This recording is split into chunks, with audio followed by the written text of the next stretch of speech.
In the spring of 1944, the air at the RAF Hunsdon Air Base in England was thick with the scent of high-octane fuel and the nervous energy of the Mosquito crews. Flight Lieutenant Peter Sandham was a veteran of the Wooden Wonder, the fast, plywood-framed fighter bombers designed for surgical strikes. The briefing room was silent as the intelligence officer pulled back the curtain to reveal the target for the day's mission. It was a beautiful, sprawling manor house in a small village in occupied France. For the French resistance, this wasn't just a house. According to reports from Michel Hollard, the legendary man who saved London by scouting V-1 rocket sites, this manor had been seized by the Gestapo. It was now a regional headquarters, a hive of black uniforms where the secret police kept the meticulously filed records of every resistance member in the district. If those records weren't destroyed, hundreds of French patriots would be lined up against walls by sunset. The RAF's orders were absolute: level the house, burn the records, and kill the leadership. As the slides clicked into place, showing high-altitude reconnaissance photos of the target, the blood drained from Sandham's face. He didn't need the intelligence officer to point out the entry points or the flak towers. He knew the curve of the driveway. He knew the exact distance from the front porch to the ancient oak tree in the garden. He knew the layout of every room, from the grand dining hall to the cold, stone-walled cellar. The coordinates on the map weren't just a military objective. They were the longitudinal and latitudinal lines of his own life. The Gestapo headquarters was his childhood home. His family had owned that manor for generations before the war forced them into hiding, or worse. As his navigator began plotting the flight path, Sandham sat in a paralyzed silence, the briefing officer's voice fading into a dull hum. He wasn't looking at a target. He was looking at his memories. And in less than 3 hours, he was scheduled to blow them all to hell. The manor wasn't just stone and mortar to Peter Sandham, it was the physical blueprint of his identity. As a boy, the house, a sprawling, ivy-covered estate in the French countryside, had felt like a kingdom. He remembered the cooling touch of the marble floors in the summer, the way the light hit the library at exactly 4 o'clock in the afternoon, and the creak of the third step on the grand staircase. His father had been a man of culture who filled the halls with art, and his mother had tended a rose garden that was the envy of the province. When the Nazi occupation swept through France, the family's world shattered. Peter had managed to escape to England to join the RAF, driven by a desperate need to reclaim his home. He had spent years in the cockpit of his Mosquito, flying through flak and fire, always holding on to the image of that house as his North Star. It was the why behind every mission. He believed that if he fought hard enough, he would eventually land on that grass strip behind the orchard and find his parents waiting on the porch. But the reality of 1944 was far grimmer. The Gestapo had an eye for elegance and a strategic need for thick walls. They had requisitioned the Sandham estate not just for its beauty, but for its defensibility. The grand dining room where Peter had celebrated his 10th birthday was now a cold interrogation room. The cellar, where his father had kept a prized collection of Bordeaux, had been converted into holding cells.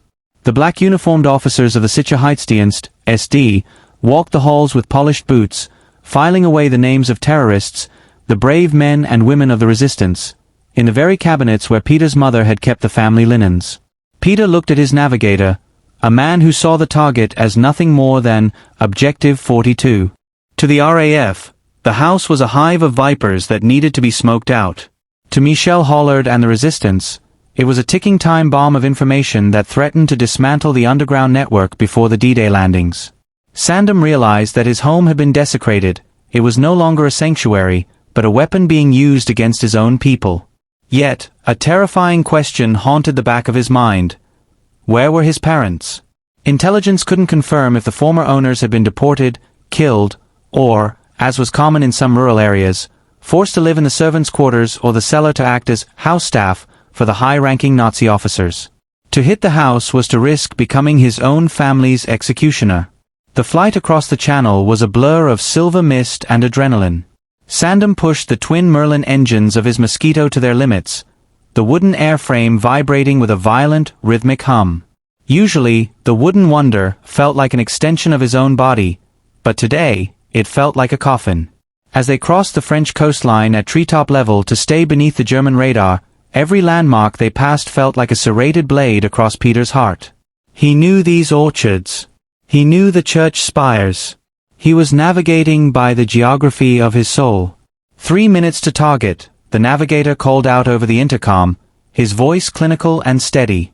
Steady as she goes, Pete. Level at 50 feet. Sandham gripped the control column until his knuckles turned white.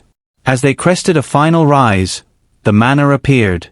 From this altitude, it looked exactly as it did in his dreams, stately, ancient, and proud. But as he closed the distance at 350 miles per hour, the details changed. He saw the black swastika flag draped over the balcony where he used to sit and read. He saw the gray armored staff cars parked on the lawn where he used to play football. The desecration was complete. The house was a tumor on the landscape. Then, the what if struck him with the force of a physical blow. If his parents were still there, they would be in the cellar.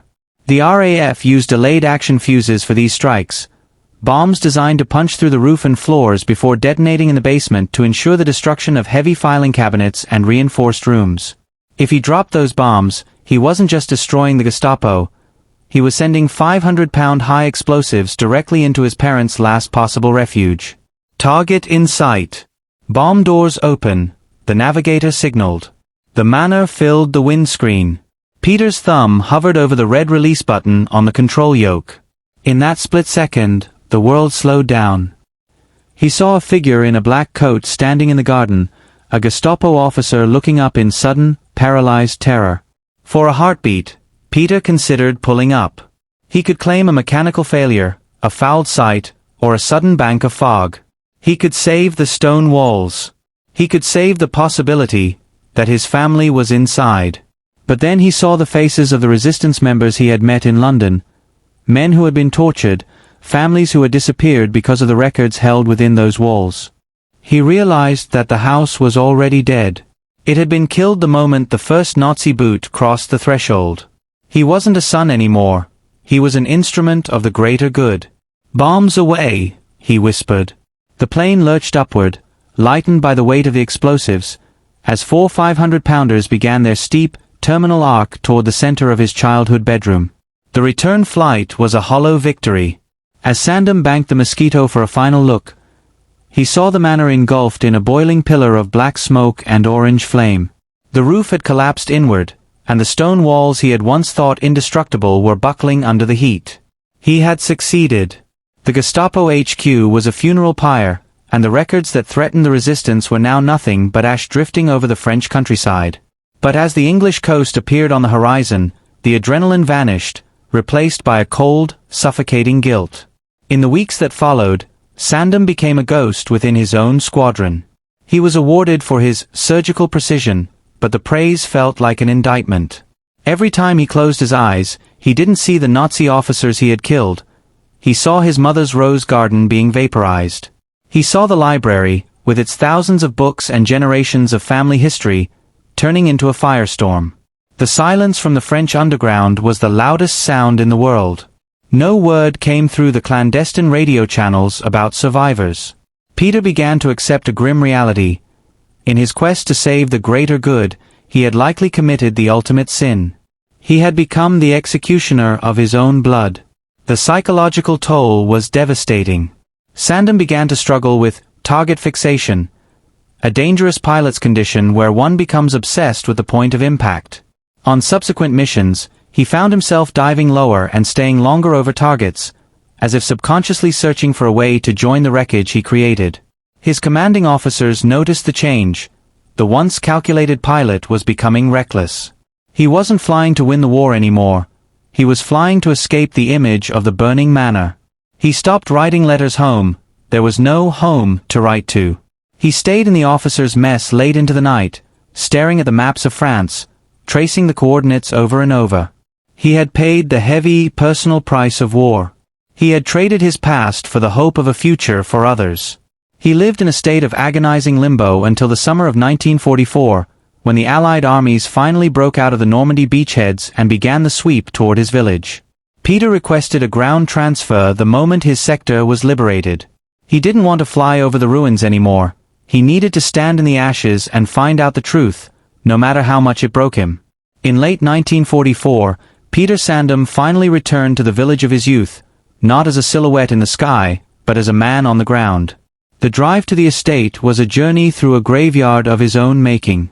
The iron gates were twisted and scorched, and the once manicured lawn was a scarred landscape of craters and rusted German machinery. When he reached the site of the manor, he stopped.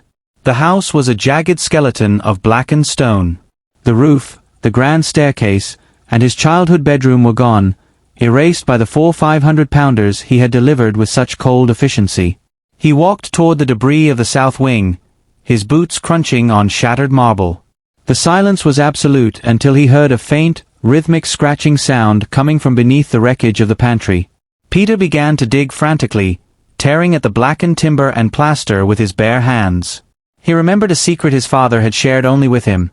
During the construction of the manor, they had discovered an ancient, vaulted wine cellar that predated the house itself, a medieval stone bunker with walls 3 feet thick, hidden behind a false back in the modern cellar. The Gestapo had used the main cellar as a holding cell, but they had never found the heavy, iron-strapped oak door concealed behind the wine racks.